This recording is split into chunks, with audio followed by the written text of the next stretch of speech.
Привет, мальчик мой, я твой новый садист. Хочешь присядь, хочешь постой, надеюсь, ты мазохист. Обещаю, что ты не сбежишь, и я никуда не уйду.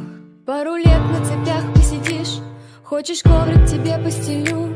Ты пока что считаешь, что я сумасшедшая маньячка, но ведь это все для тебя, для совместного нашего счастья.